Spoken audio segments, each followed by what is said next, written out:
Alda bana Cengiz'in 75 жылдығы келе жатыр, ұлы Cengiz'in. Соған байланысты мына бүгін атамыз, менің атам, жарымның әкесі Жақпар Сыздықұлын еске алып, бүгін мені басымызды қосып әңгімелеп жатырмыз. О кісі біз үйге бағаннан бастап, мен енді күйеу бала емес, баласындай көрді. Өткен өміріндегі істеген шаруалары туралы бізге тәрбиелік мәні болбасын, кейін естерінде жүрсін дедім екен, жарықтық бар әңгімелерін айтып отырушы еді. Мына Қарқаралының педучилищесін бітіргеннен кейін 40-шы жылдардан бастап 41-шы жылдары Нұркөні, қазір Нұркөні ауылдағы жұмысшы жастар мектебінде мұғалім болып еңбек етіп жүріп, 42-ші жылы соғысқа аттаныпты. Сол соғысқа алдымен Өзбекстанның Андижан қаласында әскери курстан өтіп, сода кіші лейтенант атағын алып, 43-ші жылы соғысқа кірген екен. Содан взвод командирі болып, соғысқа кіріп, Украинаның, Белорусияны, Чехословакия, Венгриялар, Польшаны азат етуге қатысқан. Сол майдандарда үлкен ерліктер көрсетіп, бірінші Қызыл Ту орденін алған. Ең ақырғы соғысқа Ислам өзенінен өтердегі атақ Сандром плацдарм деген соғысқа қатысып, сонда үлкен ерлік жасап, рота командирі соғыста ауыр жарадан қайтыс болғанда соның орнын басып, жағы ротаның немістің алдыңғы шебін бұзып өтіп, неткен үшін, ерлік үшін, екінші еңбек әскери Қызыл Ту орденімен наградталады. Міне осы Cengiz'те аяғынан ауыр жараланып, госпитальға түсіп, сонда жатып оқыдық. Үкіметті мақтаушы еді. Совет үкіметі бізде келешекте бір аяқтарың жоқ, бір қолдарың жоқ, әрбір еңбекте біреуге етікшілікті, біреуге бұғалтырлық курсты үйретіп, содан етікшілік пен бұғалтырлық курстың мамандығын алып келдім. Тігінші мамандығын үйрендім деп отыратын. Осының бәрі адамға бізге қажет келешекте. Содан келіп, қазір Жамбыл совхоз тұрған жерде колхоз председателі болып еңбек етіп, елдің бәрі жиналғаннан кейін соғыстан басқа адамдар келіп, аяқ қолдары бүтін адамдар келген орнын босатып, бұрынғы қазіргі Завет техникумда, сол кездегі Қарқаралыда. Соған мұғалім болып өсіп, сол Қарқаралының партиямның, Завет техникум партиямның секретары болып істеп, сол жерде 25 жыл еңбек етіпті. Айтып отырушы еді, сан жүздеген балалар тәрбиеледік. Балалардың бәрі қазір әрбір елдің біреуі совхоздың директоры, біреуі бір ауданның партияның хатшысы, біреуі совет қоғам председателі, солар келіп амандасып, сәлемдерін беріп, рахметтерін айтып, бір жасатып кетеді. Міне қазір содан мен талай уақыт өтті. 1987 жылы жарықтық ауырып қайтыс болды. Мені әлі бүгінге дейін сол кісінің берген тәрбиесі, біз мені Мақпал екеуміз сол кісінің шаңырағында отырмыз. Есігінің алдына үйін бұзбай, үй салып, алып, бала тәрбиелеп, атаң былай деп айтқан, мынау сенің ерлік жасаған Ұлы Отан соғысының ардагері нағаш аталарың деп айтып отырамыз. Менің әкем Жақпар Сыздықов соғыстан келгеннен 45 жылы үйленіп, Бекметов Хамид Ғұбайда қызының Нұржанан деген кісіге үйленіп, 1946 жылы бірінші Сыздыкова Махфуза туды. Қазір ол кісі Алматыда пенсияда кош-венеролог дәрігер болып қызмет жасаған. Әкеміз өте қатал кісі болған. Бізге де қатал тәрбие берді. Мектепте қызмет істегенде де қатал болды. Қазір көшеге шығып 43 жылмен қызмет жасап, еңбек совхозында Қарағаш деген жерде келіп жүргенімде қызмет бабымен Қарқаралыда. Кей кісілер, ай қарағым, сен осы бір кісіге түрін таныс, осы сен сол кісінің баласы емессің ба деп сұрайды. Иә деді, деп айтам. Сосын әкеміздің мінезін мен оқытқан деп әңгімесін айтады. Ол кісі зоотехникумда мұғалім болғанда көп ол кісінің шәкірттері осы Қарқаралы аудан бойынша совхоз директорлары болды.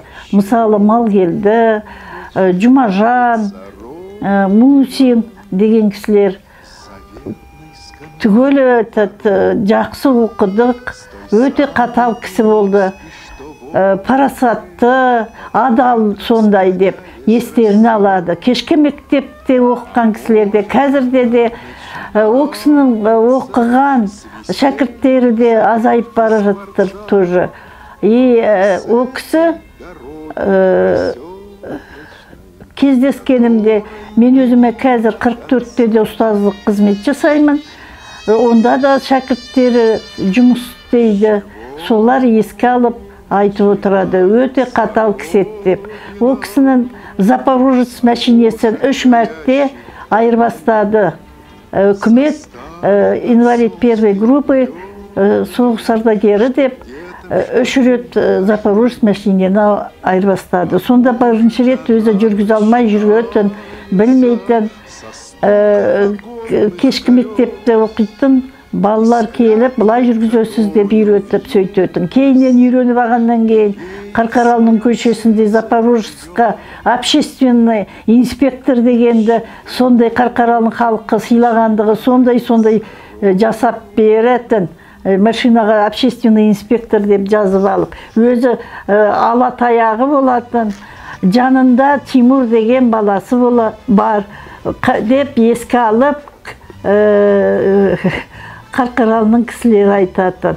Тимур жанында отырып алып, оң жаққа, сол жаққа бұрыласын деп айтып отыратын. Қазір сол Тимуры Астанада үлкен қызмет жасайды.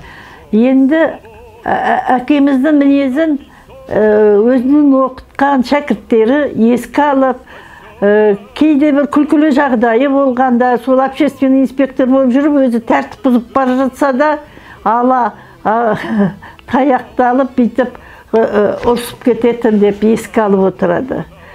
Енді біз әкеміздің мінезін, түгел парасатты, елдің бәрі сыйлайтын, қамқорлығы, өзінің бір аяғы жоқтығын білдіртпей намыстанып, мал ұстап Қарқаралының ортасында жылқы, сиыр, қой түгелін ұстайтын. Бізде 5 қыздан кейін ер балалар туды. Бірақ оған қарамай, мен өз басым ер баланың орнында жүретімінді. Мал жайғап, жылқыға түгеліне өзім барып әкеп, мына не жақтан, үлкен көл жақтан іздеп тауып әкеп. Ол заманның тиіш жақсы заман болатын, біз бала болсақ та. Сондай өмір сүрдік. Ол кісі Бекметова Нұржанан Ғұбайдолла қызымен 78 жылы қайтыс болса да, одан кейін 9 жылдан кейін әкеміз қайтыс болды. 9 жыл тәтем шешеміз жоқ болса да, соны білдіртпей бізге сөйтіп шаңырағымызды ұстап, бізді қарсы алып сөйтіп отырды. Өлген шекті ақылын айтып, сол кісінің айтқан ақылыммен сөйтіп өмір сүріп, мен сол кісінің жолын қуып, 43 жыл қызмет жасап, қазір енді 44-чы мектепте Қарқаралда мәдениетінде 2-ші жыл болды қызмет істеп отырмын. Сосын шаңырағын ұстап, Қарқаралы халқыма рахмет, осы үйдің қабырғасын салып атқанда көз көргендерге шашу шашып, әкелерінің орнын көтеріп атсындар деп рахмет айтып, сөйтіп кететті. Мынау 56 жылғы, мынау Кенжеұлы Тышқанбаев деген бұл кісіде Ұлы Отан соғысының ардагері, мына кісімен қатар Бәленбай жылы. Ол кезде мына кісі партияның қатысшы болып істеген кез. 56 жылғы бота. Мынау Кенжеұлы Тышқанбаев, біздің ұстаздарымыз. Мына жерден де ол кісілердің бәрі қазір көбі жоқ қой.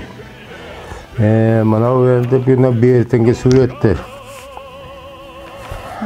Мынау мені Айыпқан Жақатаев марқұмның әкей туралы жазған мақалы өмірі оның өнеге деп жазыпты. Бұл 85 жылғы еске алулар. Мынау мені марқұм Сұлтан Ақсақалды да еске алған екен. Мынау коммунизм таңында 65 жыл сүрген. Мынау Оспанов Түсіп Ақсақал. Міне біздің атамыз Жағыпар Ақсақалдың суреттері. Міне сол жарықтықтардың бәрі. Мына суреттерді көрсек. Соғысқа қатысқанда Қарқаралыда. Анау енді қай жылғы екені жастау кездері ау деймін. Міне Қарқаралы осының біреуі де жоқ ау қазір. Міне Ұлы Отан соғысына қатысқан ардагерлер. Мына біздің атамыз отыр. Көзім жетіңкіремей тұрған қыр. Мына өрелеу бар адамға. Байланысты құнды заттарды сақтаймыз. Мысалы, мені Хамид Ғұбайдоллаұлы Бекметовтің документтерінде сақтаймыз. Бұны біз мақтаныш көреміз. Осындай заттарды сақтап, ұрпағымызға үлгі болсын деп, тәрбиелі өзіміздің немерелерімізге де көрсетіп мақтаныш болсын деп айтып отырамыз. Мына бүгін Ұлы Отан соғысын аяқталған 70 жылдығын атап өткелі жатыр халқымыз. Мен содан кезде мына кеңіз марқұм болып кеткен майдангерлердің біразын білуші едім. Сол ақсақалдар, Түсіп Ақсақал, өзім атам Жағыпар Сыздықұлы, майдангер ұстаз Дүрмағамбетов Асқатбек Жарықтық, Шаймаран Жарықтықтар, бәрінің қолына су құйып едік. Өзімнің ұстазым Тышқанбаев, Кенжеұлы Ақсақал, ардагер. Осы кісілердің бәрін еске алып, бүгін айтып жатырмыз. Солардың артында қалған ұрпақтары, балалары, немере шөберелері, сол кісілердің көрген бейнетін көрмей, елде бейбіт, аман есен жүрулеріне тілектеспіз. Елімізде тыныштық, халқымызға бірлік береке берсін, ел аман, жұрт тыныш болсын деп тілейміз. Бізде жер ортасына 70-тен астық. Енді халқымыз жамандық көрмей, бейбіт халықтардың аз ғана бір ауырмашылықтар болып жатыр. Олар өтпелі дүние ғой, өтер. Еліміз тыныш болсын, халыққа тыныштық, бейбітшілік тілейміз, амандық болсын. Еліміз аман, жұртымыз тыныш болсын. Біздің қалған уақытта тілейтініміз осындай ғана. Ел аман болсын, бейбітшілік болсын. Жастар артымыздан өсіп өніп келе жатқан жаңағы ардагерлердің ұрпақтарына бақытты ғұмыр тілейміз.